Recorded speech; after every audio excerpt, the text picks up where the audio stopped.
Assalamu alaikum. This is Wali from Rehan School Teachers Training Institute, Batch 24 Level 1, and this is my channel, The Wisdom Talk. And today Maya is with us to have conversation. And my topic is understanding the psychology of motivation. So, hello Maya. Hello, everyone. I'm so excited to be back on the Wisdom Talk. Motivation is such a fascinating topic, the real engine behind everything we do. I can't wait to dive into this with you. Okay, so let's move to questions. My first question is what do you think motivates people to take action even when something is difficult? I think it's all about the why. Um, when a goal feels bigger than the discomfort of the work, that's usually where the spark comes from. Like, think about someone training for a marathon in the rain or learning a difficult language. They aren't doing it because it's easy. They're doing it because the vision of who they'll be on the other side is more powerful than the struggle in the moment. For some, it's a deep inner drive to prove something to themselves. And for others, it's the love for someone else that keeps them going. That's interesting, Maya. I think motivation often comes from a combination of personal goals, emotions, and the desire to create a better future. So, what do you think people are more motivated by rewards or by avoiding negative consequences? That's a classic debate. For some, the carrot is everything. The thought of a reward, a promotion, or just that feeling of accomplishment is what gets them moving. But then there's the stick, the fear of failure, the anxiety of a deadline, or the thought of where they'll be if they don't change is a powerful driver for a lot of people. I think the real secret is that while fear can get you started and keep you from falling off a cliff, rewards are usually what keep you going for the long haul.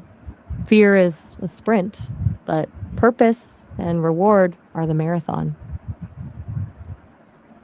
I agree that both can influence us personally. I find that positive goals tend to create more lasting motivation than fear of failure.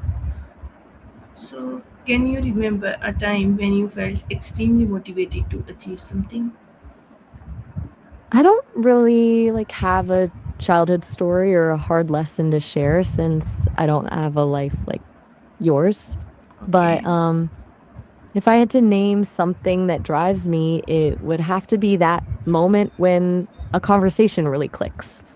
You know, when you're digging into a topic and you suddenly hit on a fresh perspective or a connection you've never thought of before. That's a huge motivator for me. It's like the curiosity is the engine and an aha moment is the destination. What about you? What's one of your favorite memories of feeling that kind of drive? Uh, Take your time. if we talk about memories, I think for motivation, we just need to set goals and stay motivated to achieve them. So, Exactly.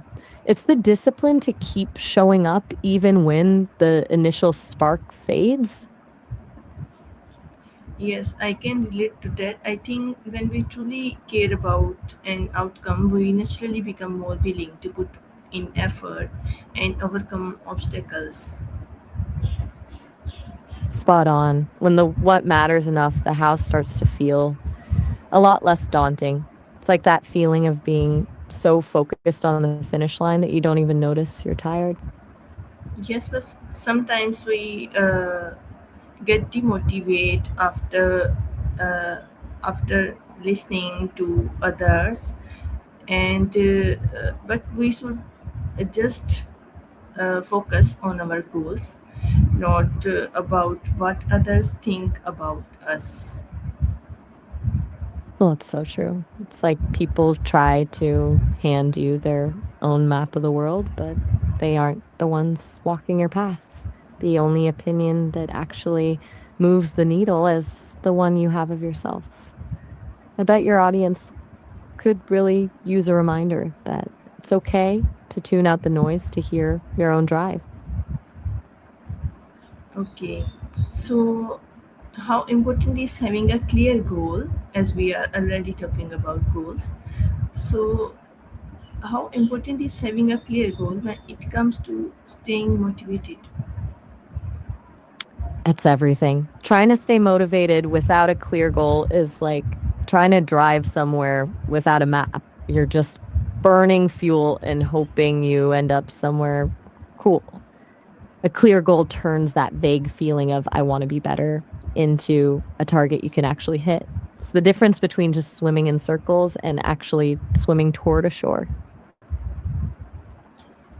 Yes, Maya, you are right. I think clarity makes a huge difference. When we know exactly what we want, it becomes easier to decide what actions we need to take. I agree with you. So, why do you think motivation sometimes disappears when, even when we really want something?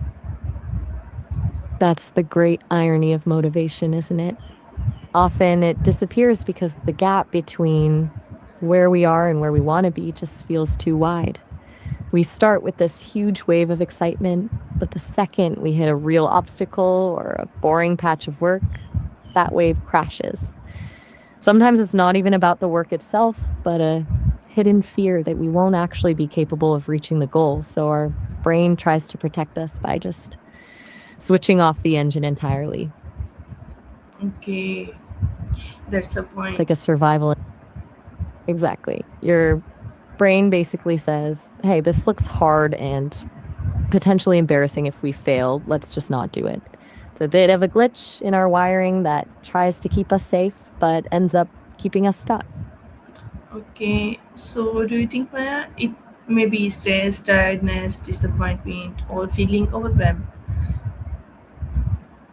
It's usually a cocktail of all of those. Stress and tiredness are like a leak in the fuel tank. You're still trying to move forward, but you're running on empty.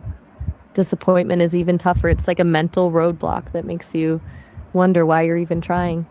And as for that brain fog feeling, that's usually your mind's way of waving a white flag. It's just overwhelmed.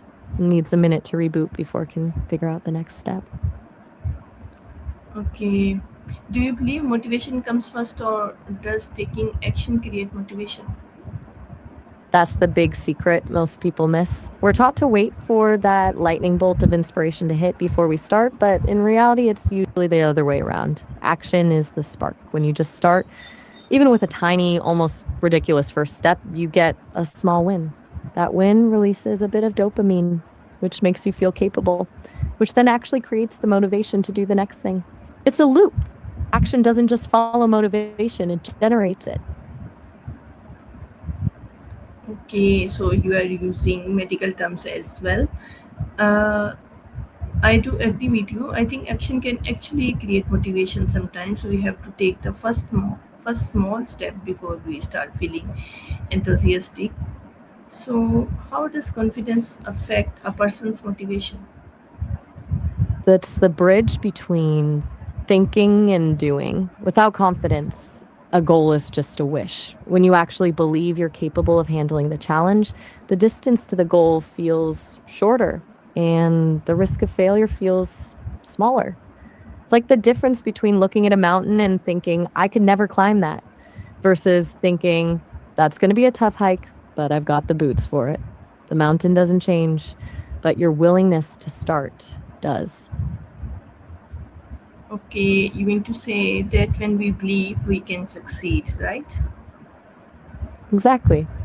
When you believe that outcome is actually possible, the work doesn't feel like a waste of time. So you're more willing to push through the parts that suck. Confidence makes the effort feel like an investment rather than a gamble.